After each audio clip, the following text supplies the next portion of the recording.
वंदे मातरम। मैं अनामिका महिला अस्तित्व जागृति फाउंडेशन की राष्ट्रीय अध्यक्ष डॉक्टर मंजू गुप्ता कच्छावा फाउंडेशन की अधिकृत प्रवक्ता टीम की फर्स्ट ऑनलाइन मीटिंग में आप सभी उपस्थित प्रवक्ताओं का स्वागत करती हूं। हम आज अनामिका महिला अस्तित्व जागृति फाउंडेशन की पहली ऑनलाइन मीटिंग में मिल रहे हैं और यहाँ अपने फाउंडेशन की मांग घर मालकिन अधिनियम पर चर्चा करेंगे।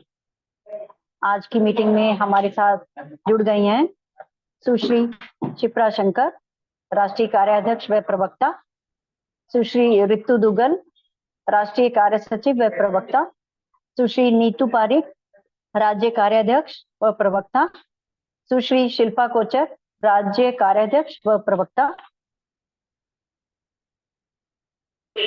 अनामिका महिला अस्तित्व जागृति फाउंडेशन द्वारा 21 फरवरी को जो हमने हमारे यशस्वी प्रधानमंत्री आदरणीय श्री नरेंद्र मोदी जी के कार्यालय में जो घर मालकिन अधिनियम की मांग पत्र का निवेदन पत्र सौंप के आए हैं, हम उसी के बारे में आज चर्चा करेंगे। घर मालकिन अधिनियम की मुख्य बातें इस प्रकार हैं। इस अधिनियम के दो भाग हैं। पहले भाग में व्यक्तित्व के बारे में, दूसरा अस्तित्व के बारे में। व्यक्तित्व के बारे में जो भाग है उसका पहला बिंदु ये है कि जिस प्रकार हर जन्म और मृत्यु का पंजीयन कराया जाता है, उसी प्रकार हर विवाह का पंजीयन कराना आवश्यक हो और उसे आधार कार्ड से लिंक किया जाना आवश्यक हो, अथवा ये आधार कार्ड को इनवैलिड माना जाए। और पहले भाग का दूसरा पॉइंट ये है कि विवाह के पश्चात जो महिलाओं पर नाम परिवर्तित करने का दबाव बनाया जाता है, वो ना बनाया जाए। दूसरा भाग है अस्तित्व की सुरक्षा के लिए। उसमें पहला बिंदु ये है कि जो मैट्रिमोनियल होम है, विवाहिता जिस घर में विवाह के पश्चात आती है रहने, उसमें उसे विवाह के तुरंत बाद पति के बराबर संयुक्त अधिकारी बनाया जाए, मालिक बनाया जाए उसे। और उसे कोई भी अगर मैट्रिमोनियल होम से निकालने की धमकी दे तो इस बात को गैर जमानती अपराध माना जाए। इसका दूसरा पॉइंट ये है कि हर महिला का, विवाहित महिला का एकल व स्वतंत्र बैंक अकाउंट हो।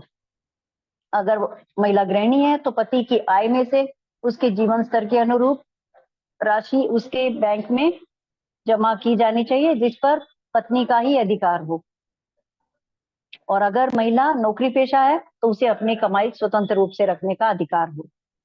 तीसरा पॉइंट ये है कि अगर अपनी आजीविका के चलाने के लिए महिला अपने घर के किसी हिस्से में कोई व्यवसाय अथवा कार्यालय चलाना चाहे तो पति उसके लिए कोई रोक टोक ना करे, कोई बाधा उत्पन्न ना करे और ना ही उसके लिए कोई किराए की मांग करे। चौथा पॉइंट ये है कि अगर मैट्रिमोनियल होम के किसी हिस्से को किराए पर देने की पति पत्नी दोनों में सहमति हो तो उससे होने वाली आय में पत्नी को बराबर हिस्सा मिले। पांचवा पॉइंट ये है कि अब तक ये सारे पॉइंट्स मैट्रिमोनियल होम पे थे। मैट्रिमोनियल होम के अलावा अगर पति अपने कमाई से कोई अलग से कोई मकान, कोई संपत्ति अगर बनाता है तो उस पर जिस प्रकार पति का एकल अधिकार परिभाषित है, उसी प्रकार अगर पत्नी अपनी कमाई से कोई संपत्ति बनाती है तो उस पर पत्नी का एकल अधिकार हो।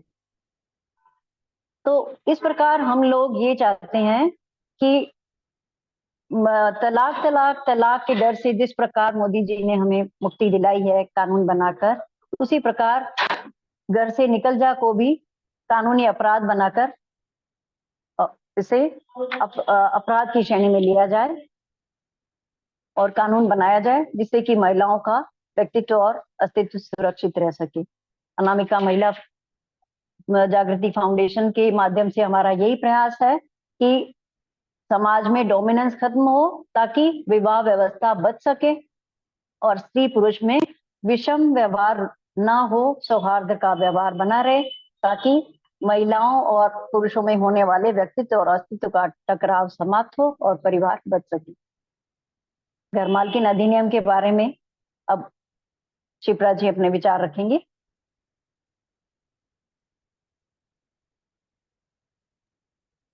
Thank you Manju ji.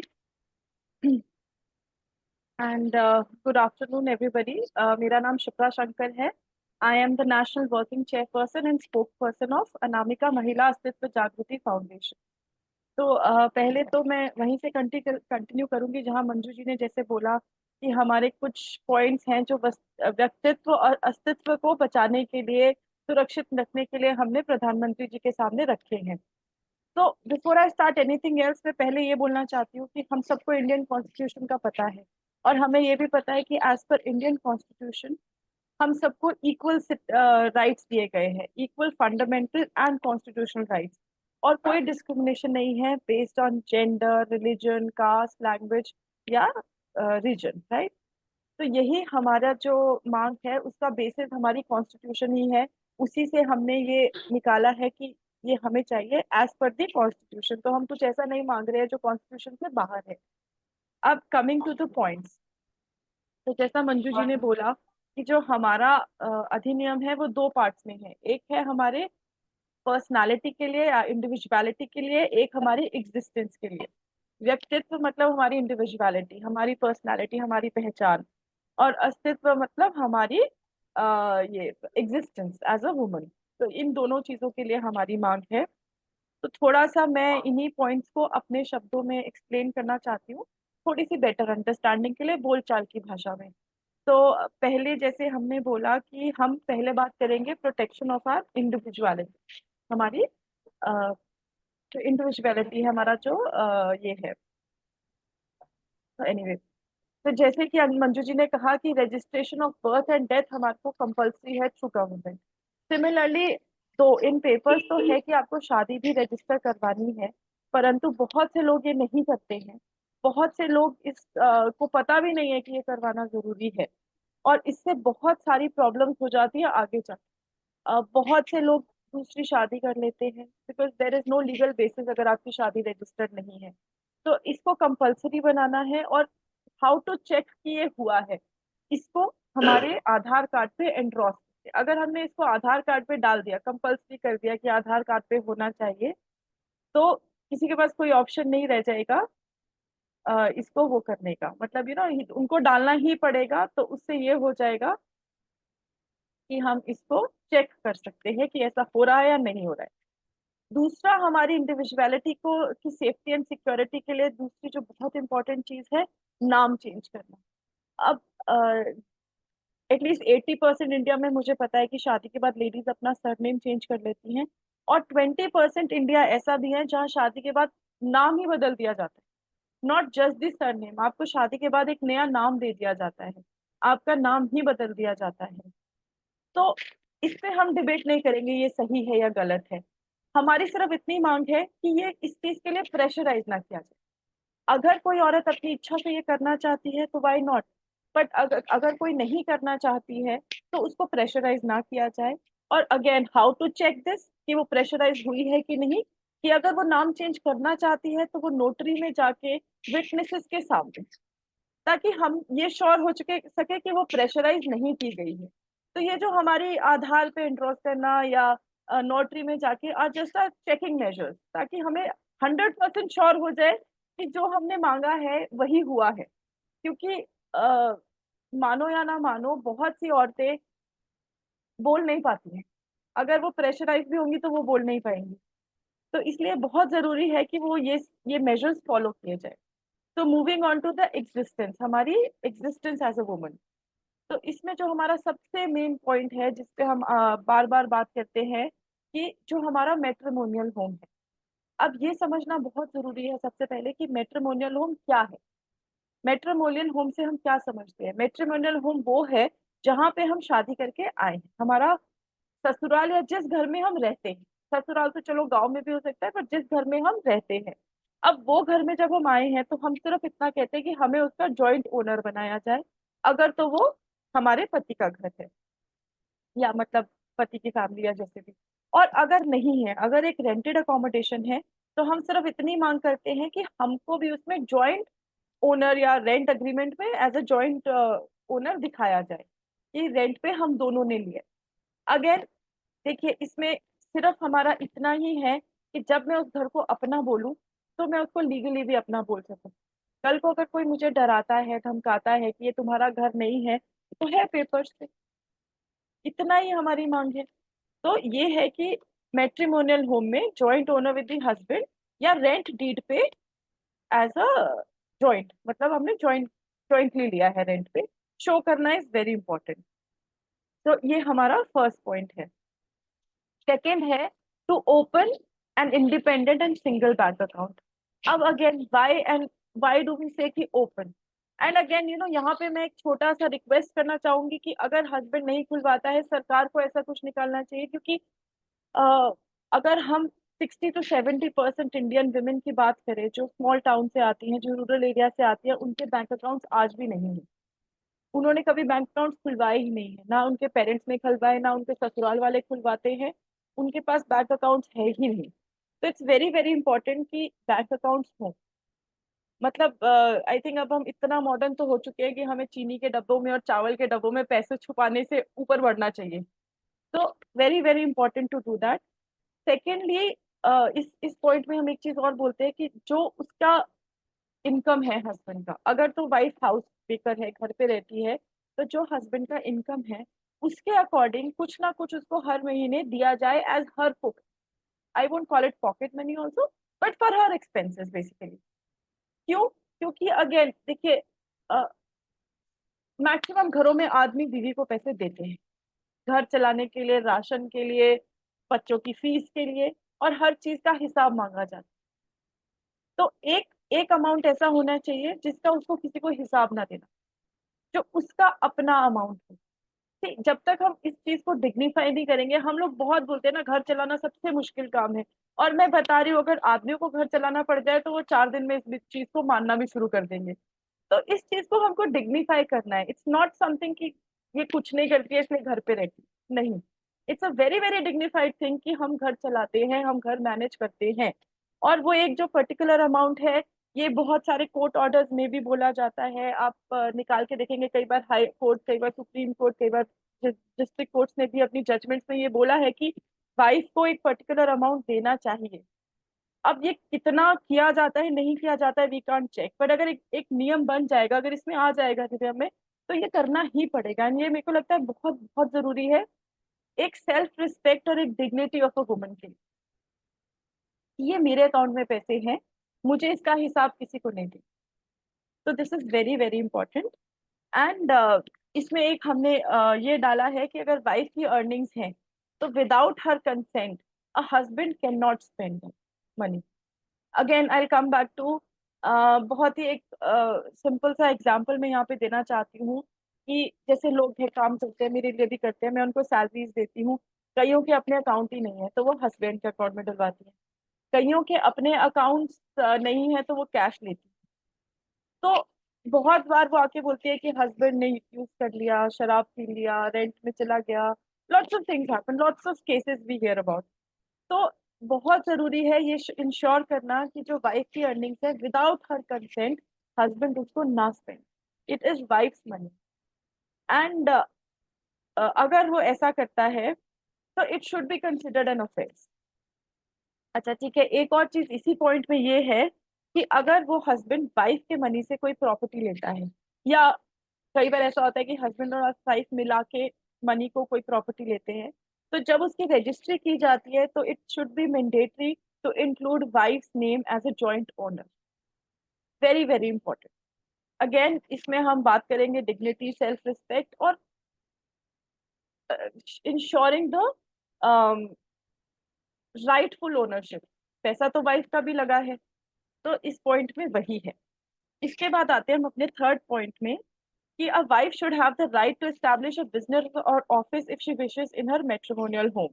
Again, this is a very very simple thing। वो घर मेरा है, मैं उसको अगर अगर कल को मैं अपने घर पे ट्यूशन भी चलाना चाहूँ, a very simple thing, a very common thing, and most of us do it. Most of females जो पढ़ी लिखी हैं, घर पे रहती है, ट्यूशन भी पढ़ा लेती हैं। तो ऐसे करके मतलब बहुत सारी चीजें हैं, बहुत सारी ऑप्शंस हैं। कोई क्लिनिक चला रहा है, कोई बुटीक खोल रहा है, तो अगर कोई भी लेडी मैट्रिमोनियल होम में कोई भी बिजनेस या ऑफिस खोलना चाहे तो हस्बैंड उससे रेंट नहीं ले सकते। और ये हम तब भी इंश्योर करेंगे जब हम ओनरशिप में वाइफ का नाम डालें। तो ये जो पॉइंट है is somehow related to our first point कि जॉइंट ओनरशिप हो या जॉइंट रेंट डीड हो, सो दैट ऐसी नौबत ही ना आए। So this is very, very important point again. Moving on to our fourth point, that if an agreement between a husband and wife to rent out any part of the house, which is defined as in law as matrimonial home, then both of them should have equal share of the rental amount. Again, this is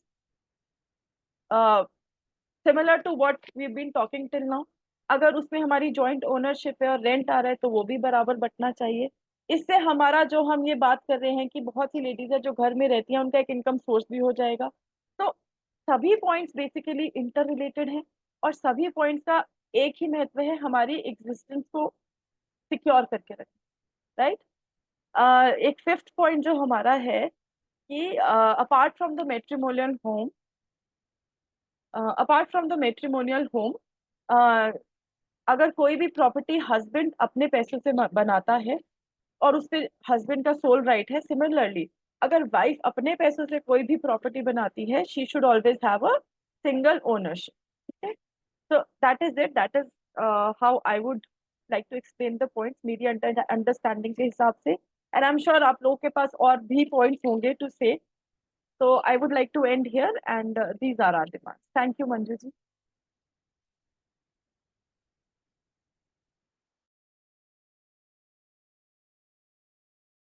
Manju ji आप mute पे हैं। Unmute. Okay, thank you Shipra ji. हमारी प्रवक्ता team leader Sushri Shipra Shankar ji ने बहुत अच्छा explain किया है, थैंक यू। अब सुश्री रितु दुग्गल जी, राष्ट्रीय कार्य सचिव व प्रवक्ता, अपनी बात रखेंगी।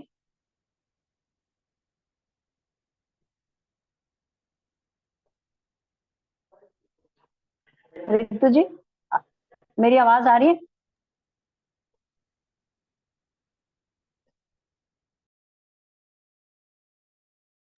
रितु जी आप म्यूट हैं।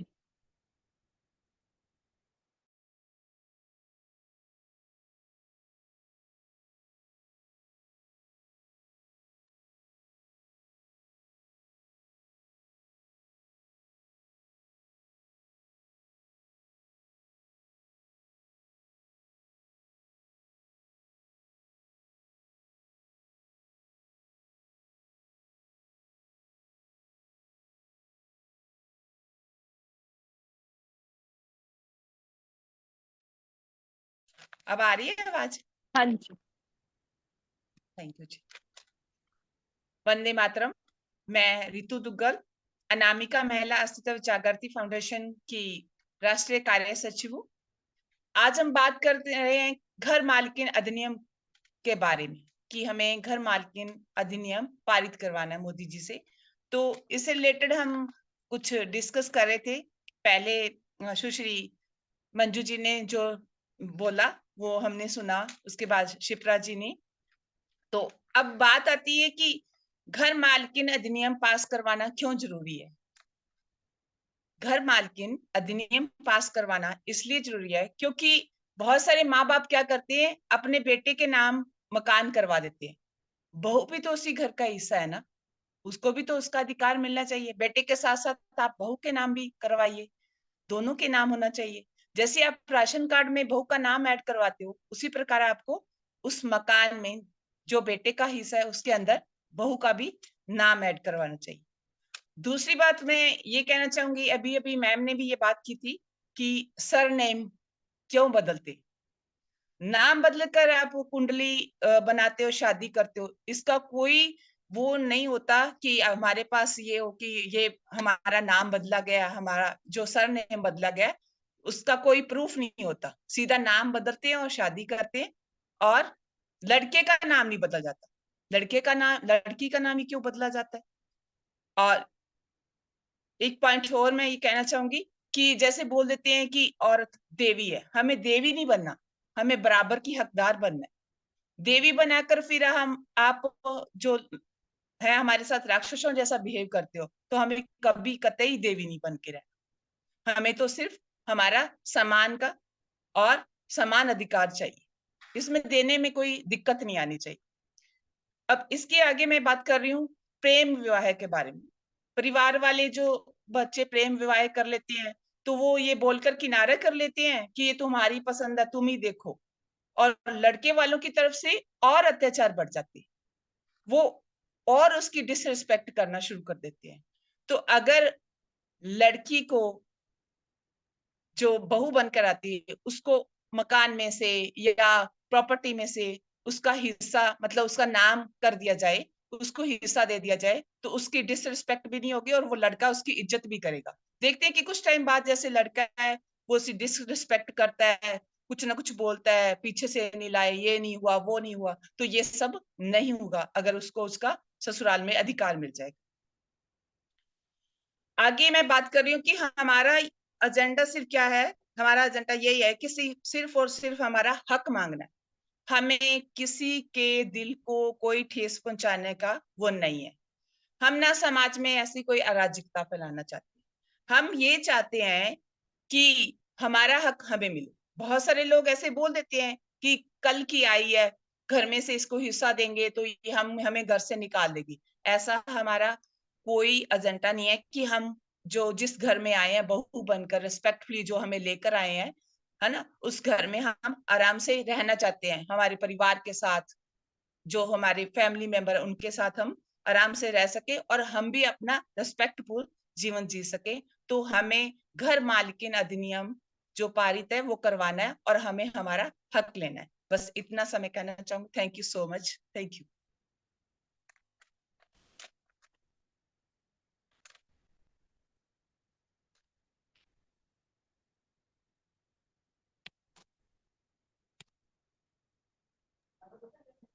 थैंक यू रितु जी, बहुत अच्छे पॉइंट्स रखे आपने। Thank you. अब सुश्री नीतू पारिक जी, राज्य कार्याध्यक्ष व प्रवक्ता, अपनी बात रखेंगी।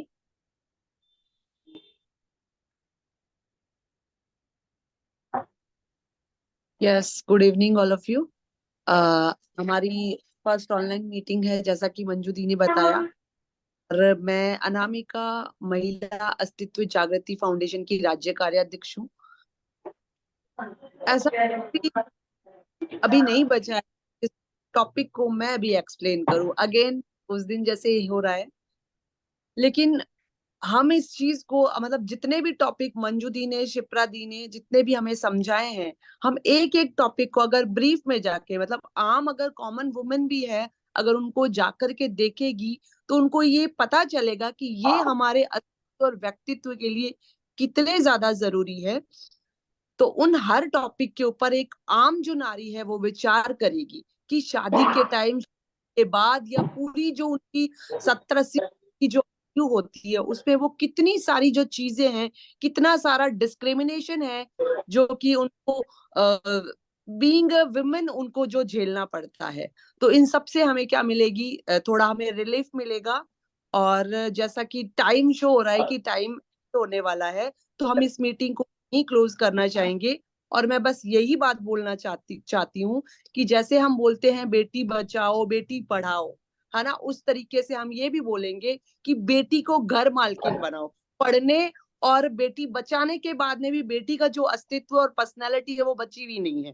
तो हमें उसको बचाना है, इसलिए बेटी को क्या बनाना है, घर मालकिन बनाना है। और घर मालकिन अधिनियम को पारित करो। Thank you.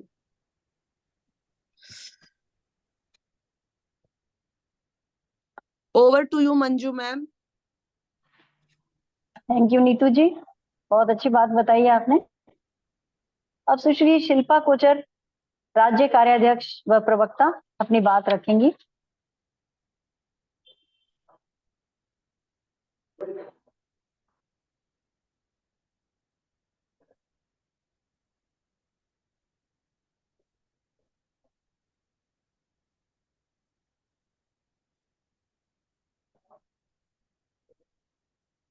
शिल्पा जी।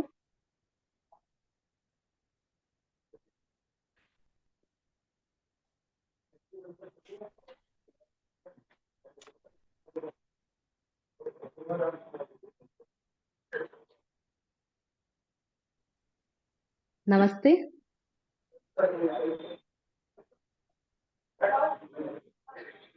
नमस्ते। Good evening all of you. मैं अनामिका महिला अस्तित्व जागृति फाउंडेशन की राष्ट्रीय कार्य कोषाध्यक्ष मैं अनामिका शिल्पा कोचर। जैसा कि हम सब जानते हैं कि इस फाउंडेशन में महिलाओं के व्यक्तित्व और अस्तित्व की रक्षा हेतु बनाया गया है। इसका मूल उद्देश्य यही है कि जो समाज में महिलाओं के साथ भेदभाव वाला व्यवहार है, वो भेदभाव वाला व्यवहार ना हो। इसलिए आदरणीय श्री प्रधानमंत्री श्री नरेंद्र मोदी जी के यह नियम विवाह, महिला, गृह स्वामित्व, जीवन के अधिकार का संरक्षण अधिनियम पारित करने हेतु अनुरोध है।